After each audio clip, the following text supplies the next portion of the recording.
welcome to the Empower Hour. I'm Heike Fallon, your host, and I'm excited about today's topic because we're highlighting the mind-body connection. And we all know and talk about that. It's everywhere, the words mind-body connection, but what does it really mean and how is that really connected? We can see that in research studies where data has been collected before, and then, for example, doing meditations, and then data collected afterwards. And I have a special guest today. Her name is Kim Boda. She's also a coach and meditation practitioner and participates in a fascinating study that's currently going on and helps collecting that data. And her insights are just so interesting to know what's out there. What is research working on and how can we implement it is really the question. How can we really bring the mind-body connection and implement healthy habits? And with that said, I'm excited to get started today. So here we go. All right. Hello, Kimberly Boda. I'm so excited you're here today. Hello there. Awesome. So we're going to dig right into, because we're going to talk about brain health and health well-being overall, but I want to learn more really. You've done so much in your life. Your journey is so exciting, but I really want to dig in more of where you're at right now. And I know you're spending a lot of time in meditation, practicing meditation, but also a lot more in connection with brain health. So I'd love to hear more. Share with me right now what you're doing right now, because it's so exciting. I mean, totally geeking out on this. Well, we have a tendency to geek out with each other. We do that very well, we've discovered. So I'm Kim Boda, and I am a meditation facilitator, and I'm also a neurochange solutions trainer, which is a very big, long word for a corporate trainer and who talks about the brain and how our brain helps us go from thinking to doing to being in our everyday lives.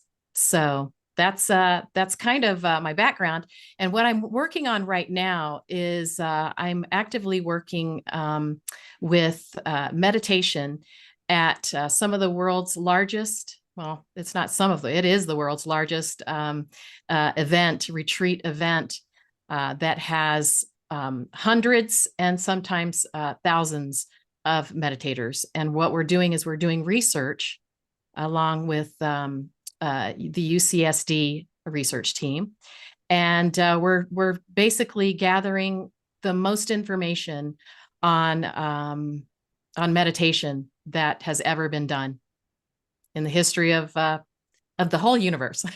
I know, and you share it with me because for the viewers too. We've met just recently in person, and we just could have spent hours and hours and hours. Totally. Tell me a little bit more, because I thought it was very fascinating how that process worked, because you are, which I'm a big science person, so I love that it's like actual research done with a big university, big research university, really. Yeah. And you're collecting a lot of data. So it's very important to understand. We know, for example, there's research out, meditation has an impact on the brain. It changes the brain. It changes really with certain meditation. Just doing 2 minutes may not get the big changes we want necessarily as quickly. So it really matters of really meditating and getting really in a meditation state. I'm going to let you share more how much meditation you guys are doing in these events. But tell me a little bit first off,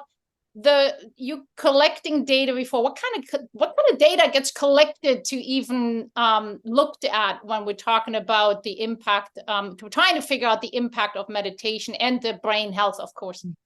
Okay, sure.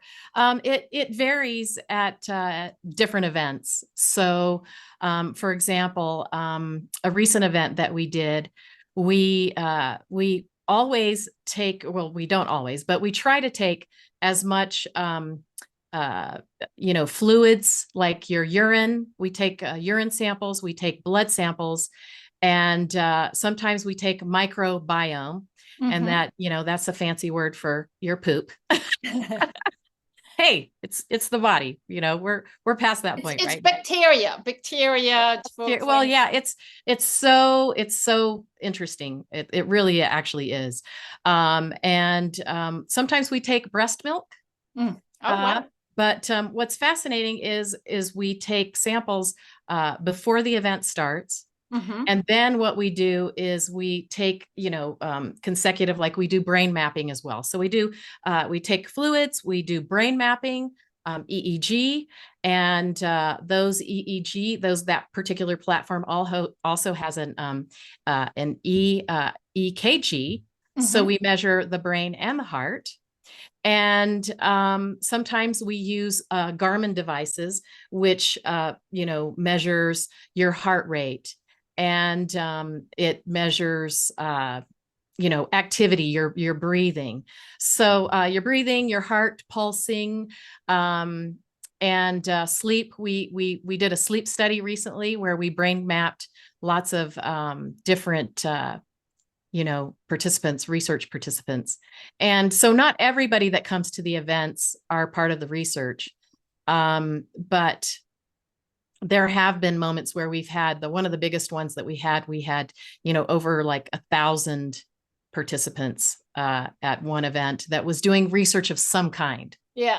So, Wow. but it's fascinating because they're looking at all sorts of different things, so we had the milk study where we gather the breast milk of the moms who are in the are attendees and participants at the event.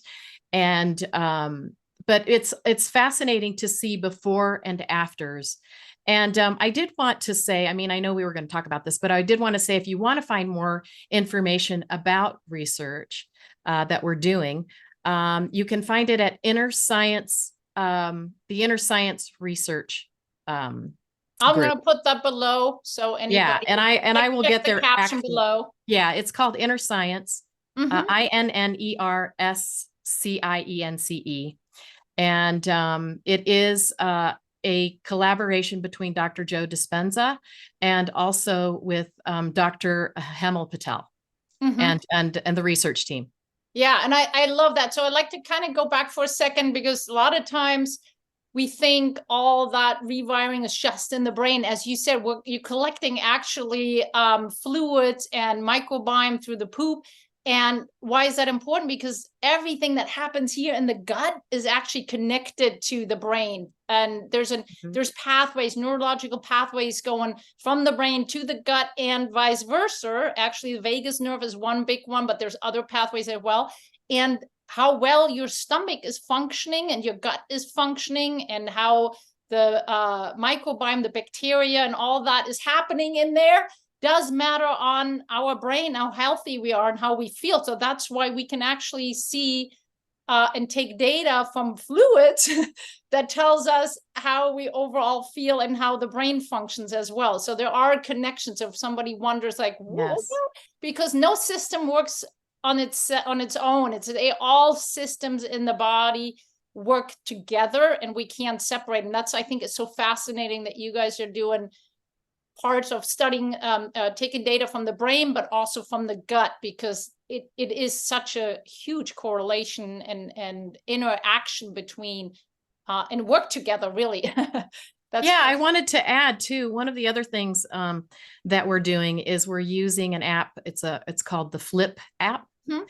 And our participants are recording at the very end of the day, they're recording their experiences on video through an app. Uh-huh. And we're sending that to a university.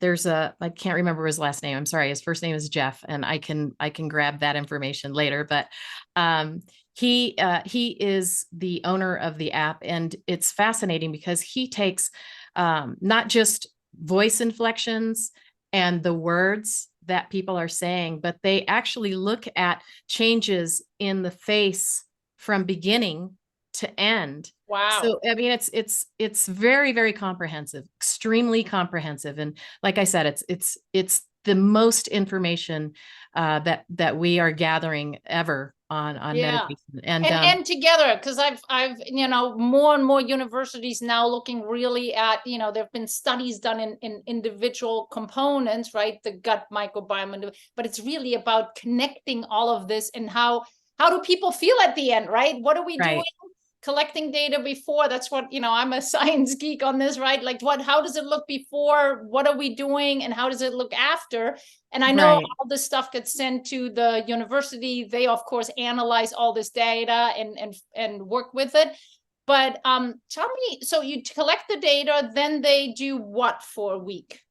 Okay. So while we're collecting the data, what we're doing is we're going into meditation, guided meditation, facilitated by Dr. Joe. Mm-hmm. And we do, I would average, we do on average, possibly more, but minimum actually, 3 hours of 3 to 4.5 hours of meditation per day. So we do 3 main meditations. And during those meditations, we are taking samples and we're doing brain mapping. And I'm on the brain mapping team. So what I do is we get them. We have got these amazing Bluetooth brain caps, and they're just so like they're awesome. They're amazing. And the platform we're using is it's the most comprehensive brain mapping platform in the world. And these are Bluetooth devices that we use so that we can measure brainwave patterns while people are actually doing the walking meditations. So that was what I wanted to say. We do breath work. We do oxygenating the body, and so we do the breath work. We do sometimes we do the walking meditation. Sometimes we're laying down, but it's all guided, whether we're listening to a recording when we're out on the walking meditations, or we're listening to Dr. Joe as he is facilitating the meditations. But yeah, it's then what we're doing is we're gathering all the information post event. We get all of that and we send it back to the lab at UCSD, where it's in storage, because they have all the ways to store everything. And then we're looking at certain like research. Yeah. We might take the breast milk and look at that, and also the blood cells of the breastfeeding mom and the urine of the breastfeeding mom. So we can kind of see all kinds of, there are hundreds and hundreds and hundreds of scenarios that they can look at, right? Yeah. But they have to choose which one they're going to be looking at, because we're doing research papers on it too. And we just had a research paper that was published recently. And I will give you the link to that. It's fascinating. It has to do with meditation and the effects of meditation on COVID-19. Okay. And so like a COVID-19 type virus. So I'll send that link over to you. Okay, cool. Yeah. And with that said, breast milk was one part, but you actually, a lot is also, if I recall right, Mitochondria. But the people that are showing up to these events, they have usually some kind of are they usually healthy? Do they have some kind of health issues, or what? Who are the people showing up? Yes. Yeah. So there are many things that people come to the event with. Because nobody's perfect, right? No. It's perfect. But the journey. but we certainly would like to be as close to perfect as possible. Yes. And of course, that's why we're looking at all of this. It's to be able to optimize. Yeah, to optimize for sure, which is your forte. And so I'm sorry, I just went off of tangent. So the people that are showing up. The people that are showing up. So some of them do have something happening. We don't go there though. You know what I'm saying? Like we because it's personal information in the very beginning. Yes. When they get to research, we do find out, we give them a survey. Yeah. And they have all kinds of different questions that they fill out. And we're finding, that a lot of what people, most people, the majority of people have are stress, stress related symptoms. Okay. And I could go on, but we know that there are a lot of those. And then some people have a debilitating illness that, or a long-standing illness that has, but nothing serious. Yeah. Pain, Yeah. and inflammation. That's Okay. one of the major ones. And we do also have a group of people that come in and they have cancers, or they have something, it could be just not just a disease, but it could be like an injury that happened. People Yeah. in wheelchairs, or so it's it's a lot of different kinds of people. So we're getting a lot of different information, and so sometimes too is we'll put in a research study, which we did recently. We put an elderly person, at a certain age with a younger person, Uh-huh. and we brain mapped them. We took their blood, their urine, their microbiome, and all the things. And we put them together, and we had them, because at this event, this is a 7-day event. And sometimes we get up and we meet at 6 a.m. and we go until 7:30 at night. And you would think that people would be exhausted, but they're meditating so much and they're increasing the energy levels in the body. Their frequency levels are going so, through the roof, that we just literally become supernatural towards the end. Ah, And it's incredible to see the changes. I mean, honestly, we've seen people spontaneously healing. We see people, their inflammation go down. I mean, I could go on and on and on. And that's why I wanted to give you the Inner Science Research website. They can go and yeah. watch Yeah. videos and hear more information. They can even become part of the Inner Science community, which is awesome, Yeah. because they get a meditation every month, and they also get a chance to hear the latest of what's happening with the research. So many of these people are doctors and nurses, and just people from all walks of life who love to geek out on science. Yeah, I So love that. But I do want to ask you, since you're there at the events and you see changes even in the after the 7 days, leaving right now the data out of it, there's definitely been shown that there's a change in the data in a positive way at the end of the week. But you seeing it yourself at these event, and tell me a little bit more, like what is that like when you with the well, shift? yeah, I know you said already facial expression change, like that means to like the stress levels definitely are different. I know you already touched on how important it is to connect, because we know humans need to connect, and it really right. helps when elderly are together with youngers, and that's something that gets lost Yes, in our current yes. societies, because families aren't living necessarily the way anymore than they used to, where you have multiple generations together. So that has a huge impact as well. Right. And because we talk about rewiring, and we talk about how our cells regenerate, I mean it's all, and how the buzzword lately is about our nervous system, and how there are nervous system coaches out there now. And really what it is we're just deepening our understanding of meshing the body, the somatic experience, with the mind, the brain experience, and understanding how the whole nervous system is just part, like you were saying, the vagus nerve, and how all of that is just, it's all intertwined.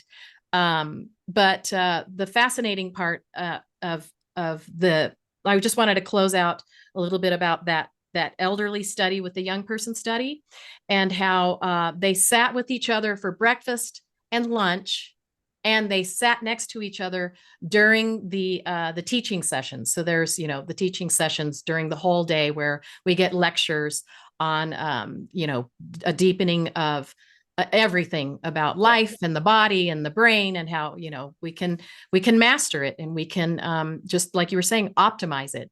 But so by the end of the retreat, it's very palpable. I mean, yes, we're collecting all this information, but there's an energy. We're in the energy of the events. So you can see the energy in a person's face, and you can feel the energy in the room. when we're all together.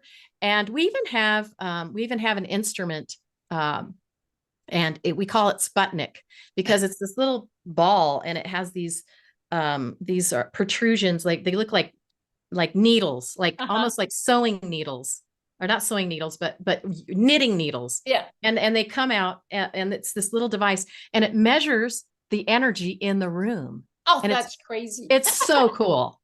And awesome. They have it at the beginning of the event, and it measures the energy all week long, by the day. And it's crazy, because it measures it, by the end of the event. I wanted to follow up with that. By the end of the event, the energy in the room is so palpable, and you can see how much it rises. Because what we're doing is, when we show up at the event, we've come off these airplanes and we're all stressed out, and we're like so excited to be there, but we're exhausted because we've drug ourselves sometimes across the country, across the oceans, to get to these meditation events. And so you can see the measuring of all the things: the brainwave patterns, the blood, the energy from Sputnik in the room. And, I mean, it's just so palpable to see it all come together. But yeah, by the end of the retreat, people are no longer in survival mode. They're in creation mode. They've meditated so much during the week. They're literally like supernatural, right? Yeah. Because you're just building up to this point of optimization where your body frequency is just so off the hook. And it is seen in the results of some of the research that we're looking at. So, there's so much research on how inflammation goes down, how headaches go away, how heart palpitations go away, and anxiety attacks, just from that 1 week retreat. And let me add too, we also know, so anybody who's listening, if you have whatever health issues going on, the body and the brain can rebuild to a certain degree. Not when things are completely dead, like Alzheimer's cells are dead. The dead cells can't be revived. But by actually shifting and having these changes happening on a biological level also, it can, the gut actually rebuilds itself. And that's just a starting point. It needs a little bit more, but that's why sleep is so important, because during the night there's a repair process happening for the brain and the gut, or the body overall. So we can change if we implement certain strategies like the meditation, the sleep, and connection, right? Those are things people can actually do. So what would you say for a little bit of takeaway too is, I know I don't have time to meditate 4 hours a day. So what would you say is, and what is the starting point? Because I definitely in the beginning struggled with meditation, because my to-do list went crazy in my head. And I figured out for myself that I need guided meditation, because if I'm not like, first of all, waterfalls in the background and the music didn't work, since I have a bladder history and and any waterfalls or ocean did not feel relaxing to me. So it's really, I teach my clients, because I work with them, right, on implementing all health strategies to implement and optimize their health. But one, meditation is and has been shown dramatically changing our mind and our bodies. And I love how you said it's really connected. We need to really treat it connected, not just talk about it. But I struggled with starting meditation, figuring out what works for me. But for me, definitely waterfalls didn't work. And and then I figured out I needed more the guided meditation, because that helped me. But is there, what would you recommend when somebody wants to really start with meditation? Because I think it's a huge and important component, and the mindfulness as well. Yeah. So before we go into that, I wanted to say that sometimes it's about beginning to stop doing certain things. you Yes. know, and because if we're wanting to learn how to meditate, we do need to start practicing and implementing habits that are going to be helpful towards our meditation practice. And one of the first things that comes to mind for me is our cell phones. And you know, and not just because a cell phone is an addiction, but it's also the EMFs that come off. We don't think about that. Electromagnetic frequencies are extremely important with health, and it's something that I think we're not quite aware of yet. It is coming out more and more, but just because you don't see it doesn't mean it's not happening, right?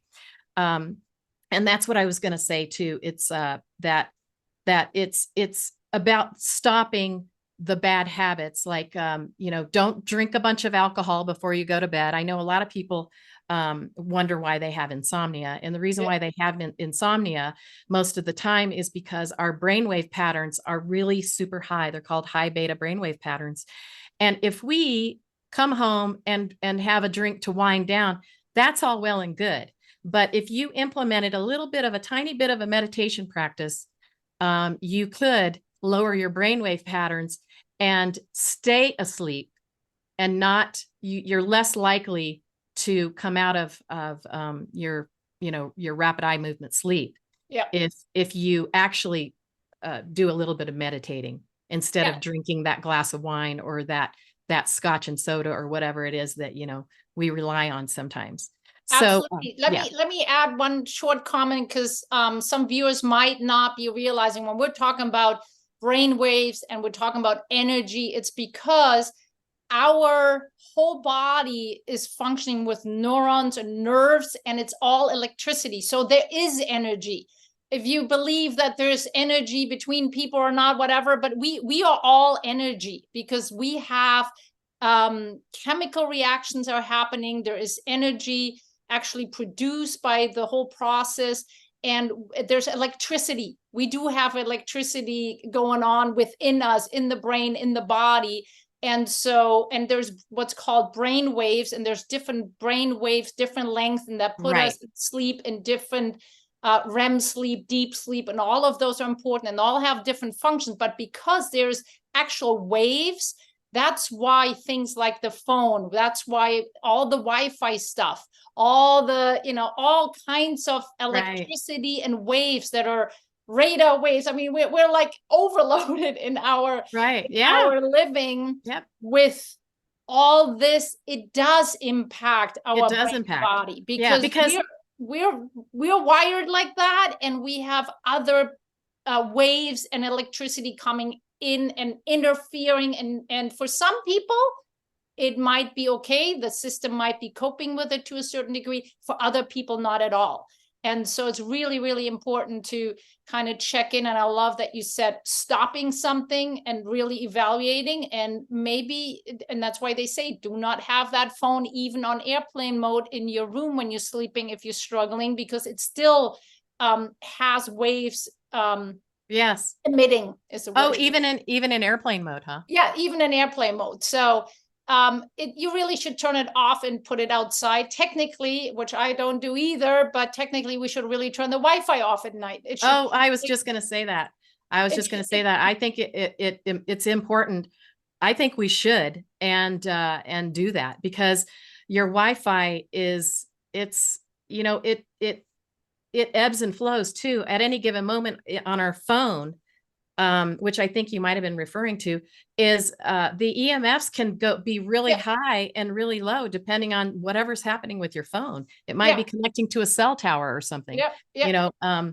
So yeah, I mean, those things are important. And then I believe just, you know, take the first step. Take the first step and do a 10-minute meditation. Um, I mean, if anybody would like a copy of a relaxation kind of meditation, I have one that I can send to you. Awesome. Awesome. Yeah. Yeah. So also because you coach clients through this, we're both certified high performance coaches. So Mhm. you do coach really from picking them up where they're at now and helping them to move forward and, sharing information, more information too, if somebody's interested in meditation. So I love that. Yes, please contact I did information want are below as Okay, and I well. did want to say one more thing. It was really important, and I don't want to forget. But we actually can heal ourselves Yes. spontaneously, and I want to say that there is proof that a woman who came to the event has grown her a thyroid gland back. Mm-hmm. So it is possible. I know. I mean, it Okay, sounds I got to find out more because I have a client who had surgery, and I'm gonna definitely read up yeah, more on that. yeah, But it is we I mean that's the work I'm doing too, integrating the brain-based approach is yes, we sometimes it just needs to unlock something too in the brain. Like there's certain yes, brain-based exercise we do. And yes, people think it was magic if we did one exercise and all of a sudden the back pain they had is gone. Now, that doesn't always happen because not everybody responds the same way to the same input, hmm but it just took for that person this one unlocking, and it all of a sudden took, for example, back pain away that was there for years. And they're like, oh my God, this is magic. No, it's not magic. It's actually neural connection. The problem is it's really, really complex, and it's not one size fits all. We're all It's little not. different. So It's exactly. There's one, so many deeper aspects, right? Of how, I mean, we are such majestic beings, what with our thoughts, our pineal gland, and yes, that's the other thing. What's beautiful about the people that come to the events is I said, they've just come out of 3D. And now during the whole week, we get to tiptoe and dabble in being in the 5D, yeah, which is really, that's our soul. yeah. That's our soul. That, I mean, we've got this body in 3D, but our soul and tapping into our spirit and just really connecting on a super high level and a super high frequency. And we're in the quantum field and we're dropping these amazing creations and desires and manifestations into the field of all possibility. And it's somebody, some people are dropping into the field that they want to be whole and healed, and it is happening. It is happening. It's It, crazy, but it it's so is. mystical. It is. And again, we're just at the beginning. That's the exciting part, Yeah. right? Because the research you're doing is so important there with that team and being part of that team. I think that's amazing. But there's so much we're just now starting to learn. I mean, the whole thing is still fairly new, even though there's been research done over 100 years actually, but now putting it all together is where it really starts to shine and where we can actually implement. And it underlines again, we need to really look at all systems, how they function together. And when Right. we talking about an approach, one-sided approaches aren't working anymore. It's like a hit or miss. If the Western medicine. Yeah. exercising alone won't help you, the eating healthy alone won't Right. help you, the Right. meditation alone won't help you, connection alone won't help you. It will help you a little bit in the big Yeah. puzzle piece, but you need to really look at it as a whole. We have so much research, more research needs to be done, but we have already definitely a lot there to know that we need to look at all these different areas for each person because each person is different, and then start implementing healthy habits. And Yes. as you said, starts with first stopping something, Yeah. stopping certain habits that are not serving us, and then really starting to implement the ones that we can feel the most change. Like I felt definitely, I've started with like you said, 10-minute meditation. I did that through COVID actually every day. So that was perfect for me to get started with a guided meditation. But it's not like we all need like hour-long meditation, but it definitely has been proven to be a huge, huge cornerstone. Yeah. And everybody who does really meditate on a regular basis does see a difference. For Some sure. some more, some less, but it's given. The same with food. Everybody who starts really eating more whole and healthy, and it's different for everybody. So different people respond differently depending on inflammatory situations and not, but there's been a change. People feel different. People feel healthier. People may feel more at peace, feeling less stress. All that matters in the big scheme. We have to look at all the different things together. Yeah. And the more that we, the more research that we collect, the more intelligent we become on the things that are working for us and the things that we have access to, and also the things that have been spoon-fed to us, making us think that we need, big pharma and, the looking and being more intelligent about what we're putting into our body, and hopefully, growing our own food and coming together and really, coming together as communities to command and demand that we have amazing food and the proper medicines that are not keeping us crippled and servant to a very corrupt system. Absolutely. Absolutely. Yeah. And it comes back to, as you said, we can change, but we have to start. That's right. We all have to take it in our hands. We cannot rely on somebody telling us what to do. But that's why we're coaches, right? That's why we're coaches, helping our clients to understand where should they start, what do they need to do, right? Because at the end of the day, it starts with us taking action, implementing, and gaining clarity of what needs to happen and moving forward, creating the momentum. It does take time. As I always say, it's a journey, an exciting journey, because we have so many opportunities. I mean, come on, like 30 years ago, people thought we can't change. The brain can change. We know it has plasticity. We know we can change. And it's up to us to really make the change and take it in our hands. So I'm definitely, information is below. So if you want to reach out to Kim, learn more about the fascinating work she's doing, and also learning and deep dive more into dive deep. What? I kind of mix that up. Yeah. Over, go deep. Go deep and really changing yourself and utilizing meditation. Reach out to her. She's amazing. I'm so happy that our path crossed in our life. I think I could geek out all day with you about this. So I think it's so fascinating, and it really has an impact, and everybody we're just one big family. We're one big family. We need to there's a ton of us that we're passionate about the same sorts of things. And but it really is about just bringing people together and helping them to feel empowered. Yes.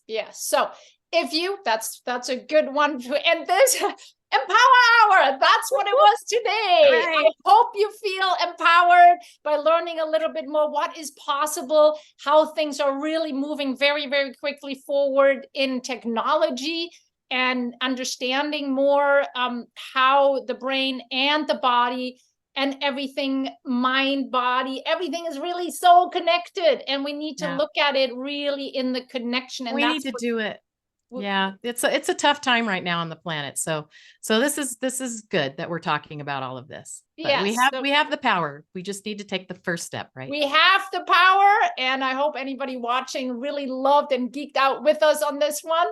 And so I just love this stuff. So just love you. Thank you. Yeah, like we could go more. We're probably going to do a 2.0 eventually, but well, you're going to come back to Big Bear, and we're going to hang out more again. Yeah, there you go. Okay.